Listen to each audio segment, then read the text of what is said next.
Hello മുത്തുമണീസ്. അപ്പോൾ ഇന്ന് ക്ലീനിങ്ങും കുക്കിങ്ങും ഒന്നുമല്ല, ഇന്ന് ഞാൻ ചെയ്യുന്നത് വേറെ ഒരു വെറൈറ്റി വീഡിയോ ആണ്. അപ്പോൾ അത് എത്രത്തോളം വർക്കൗട്ട് ആകും, എത്രത്തോളം നിങ്ങൾക്ക് ഇഷ്ടപ്പെടും എന്നെനിക്ക് അറിഞ്ഞൂടെ. എങ്കിലും നിങ്ങൾ എൻ്റെ ബാക്കിയുള്ള വീഡിയോ സപ്പോർട്ട് ചെയ്യുന്ന പോലെ തന്നെ ഈ വീഡിയോയും സപ്പോർട്ട് ചെയ്തേക്കണം. ഇത് കാണുമ്പോൾ തന്നെ നിങ്ങൾക്ക് മനസ്സിലാകും എൻ്റെ ഈ ചാട്ടം ഇത് എങ്ങോട്ടാണെന്ന്. കണ്ടോ, മനസ്സിലായല്ലോ അല്ലേ? ഇന്ന് നമ്മളൊരു പൊതിച്ചോറിൻ്റെ വീഡിയോ ആണ് ചെയ്യുന്നത്. പൊതിച്ചോറെന്ന് പറയുമ്പോൾ തന്നെ ഒരു നൊസ്റ്റു ഫീലാണ്, നിങ്ങൾക്കറിയാമല്ലോ. പൊതിച്ചോറെന്ന് പറഞ്ഞാൽ തന്നെ നിങ്ങൾക്കറിയാമല്ലോ, അതിനകത്തിൽ നമുക്ക് വളരെ വേണ്ടപ്പെട്ട ഒരു 3-4 കൂട്ടം കറികൾ കാണുന്നു. അപ്പോൾ അത് കറികളെല്ലാം കണ്ടപ്പോൾ എനിക്ക് പെട്ടെന്ന് തോന്നിയ ഒരു തോന്നലാണ് ഒരു പൊതിച്ചോറ് കഴിച്ചേക്കുന്നത്. അപ്പോൾ ഞാൻ വിചാരിച്ചു എന്നാൽ പിന്നെ നിങ്ങളെയും കൂടെ ഒന്ന് കൊതിപ്പിച്ചേക്കാം. ഞാൻ വെറുതെ പറയുമല്ല, നിങ്ങൾക്ക് ഈ പൊതിച്ചോറ് കഴിയുമ്പോൾ നിങ്ങൾക്ക് തീർച്ചയായിട്ടും കൊതി വരും. നിങ്ങളുടെ കയ്യിലുള്ള കറികൾ വെച്ച് ഇതുണ്ടാക്കി കഴിക്കുമെന്ന് എനിക്ക് നല്ല ഉറപ്പുണ്ടെങ്കിലും ഞാനെല്ലാം എന്തൊക്കെയായിരുന്നു പറയാം. ആദ്യം ഞാൻ ഇല വാട്ടിയിട്ട് നമ്മൾ പൊതി കെട്ടാനുള്ള എല്ലാം ആക്കി വെച്ചിട്ട് അതിലോട്ട് ചോറ് വെച്ച് കൊടുത്തു. പിന്നെ അതിനകത്തിലാണെങ്കിൽ ആദ്യം ഞാൻ വെച്ച് കൊടുത്തത് കിഴങ്ങ് മെഴുക്കുവരട്ടി. പൊതിച്ചോറിനകത്തിൽ ഒഴിച്ചുകൂടാൻ പറ്റാത്തൊരു ഐറ്റമാണ് കിഴങ്ങ് മെഴുക്കുവരട്ടി. അങ്ങനെ കിഴങ്ങ് മെഴുക്കുവരട്ടിയും വെച്ചതിന് ശേഷം പിന്നെ ഞാൻ വെച്ച് കൊടുത്തത് ഒരു മുട്ട പൊരിച്ചതാണ്. അതും നമുക്ക് ഒഴിക്കാൻ പറ്റാത്തൊരു ഐറ്റമാണ്. പൊതിച്ചോറിനകത്തിൽ ഏറ്റവും ആദ്യം വേണ്ടത് കിഴങ്ങ് മെഴുക്കുവരട്ടി, മുട്ട പൊരിച്ചതും പിന്നെ ചമ്മന്തിയാണ്. പക്ഷേ ഞാൻ ചമ്മന്തി മാത്രം ഇതിനകത്തിൽ ഉണ്ടാക്കിയിട്ടില്ല. എന്താണെന്ന് വെച്ചാൽ ഇത്രയും കറികളുള്ളപ്പോൾ ഞാൻ ഒന്നാമത്തെ കാര്യം ഞാനൊരു ചമ്മന്തി വിരോധിയാണ്. എനിക്ക് അത്ര താല്പര്യമില്ല ചമ്മന്തി കഴിക്കാനെങ്കിലും ഇത്രയും കറികളോടുള്ളപ്പോൾ പിന്നെ ഞാൻ അതുകൂടെ ഉണ്ടാക്കി വെറുതെ കളയണ്ടല്ലോ എന്ന് വിചാരിച്ചാൽ ചമ്മന്തി എടുക്കാഞ്ഞത്. അപ്പം ആദ്യം കിഴങ്ങ് മെഴുക്കുവരട്ടി വെച്ച് കൊടുത്തു, പിന്നെ മുട്ട പൊരിച്ചത് വെച്ച് കൊടുത്തു. പിന്നെ അതിനകത്തിലോട്ട് വെച്ച് കൊടുത്തതെന്ന് വെച്ചാൽ നമ്മുടെ അടുത്ത ഒഴിച്ചു കൂട്ടാൻ പറ്റാത്തായിട്ട് അച്ചാർ, ഞാനൊരു ലൂബിക്ക അച്ചാറാണ് വെച്ച് കൊടുത്തത്. പിന്നെ ഉപ്പിലിട്ട മാങ്ങ ഇരിപ്പുണ്ടായിരുന്നു. അങ്ങനെ ഒരു മാങ്ങായും വെച്ചു. ആ ഉപ്പിലിട്ട മാങ്ങയ്ക്കകത്ത് കിടന്നൊരു മുളകും വെച്ച് കൊടുത്തു.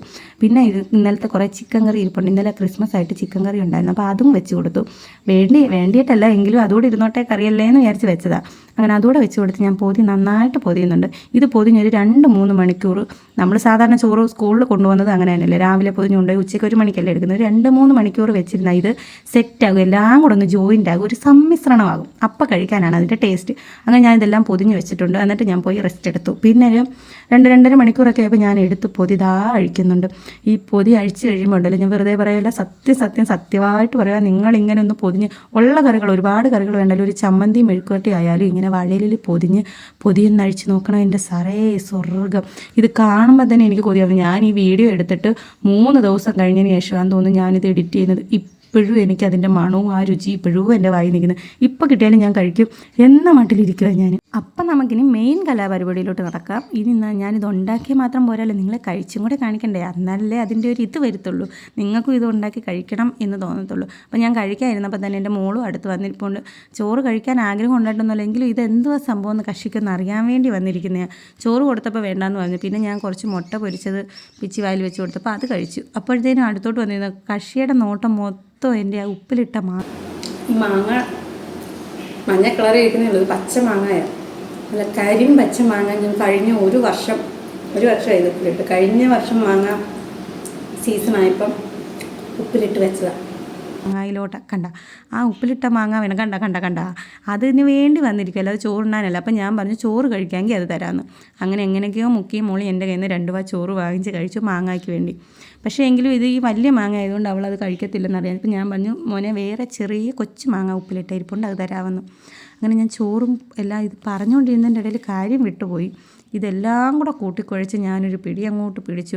നമുക്ക് എന്തൊന്നില്ലാത്ത വേറൊരു ടേസ്റ്റാണ് നമുക്ക് കിട്ടുന്നത്. നമ്മളെന്നാ ചോദിക്കും, എപ്പോഴും കഴിക്കുന്ന ആഹാരമല്ലേ ഈ ചോറും കറികളും, അതിനെന്തോ പ്രത്യേകത. പക്ഷേ നമ്മൾ ഈ വാഴയിലയിൽ പൊതിഞ്ഞ് ഈ കറികളെല്ലാം മിക്സായിട്ട് നമ്മൾ പ്ലേറ്റിനകത്തിലിട്ട് പുരട്ടി കഴിച്ചാൽ ഈ ടേസ്റ്റ് കിട്ടത്തില്ല.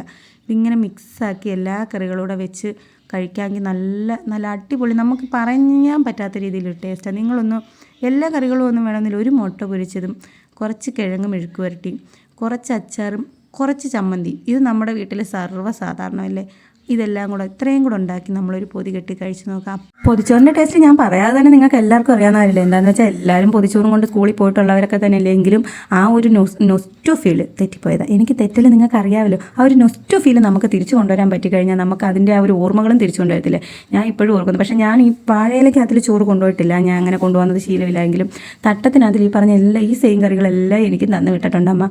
മെഴുക്കുവരട്ടി, കിഴങ്ങ് മെഴുക്കുവരട്ടി മുടങ്ങാതെ സ്ഥിരം ഉള്ളതായിരുന്നു. പിന്നെ മുട്ട പൊരിച്ചതും ചമ്മന്തി, ഇത് 3 നമുക്ക്, എനിക്കും എൻ്റെ അനിയത്തിക്കും ആയാലും സ്കൂളിൽ കൊണ്ടുപോകാൻ സ്ഥിരം ഉണ്ടായിരുന്ന കാര്യങ്ങളായിരുന്നു.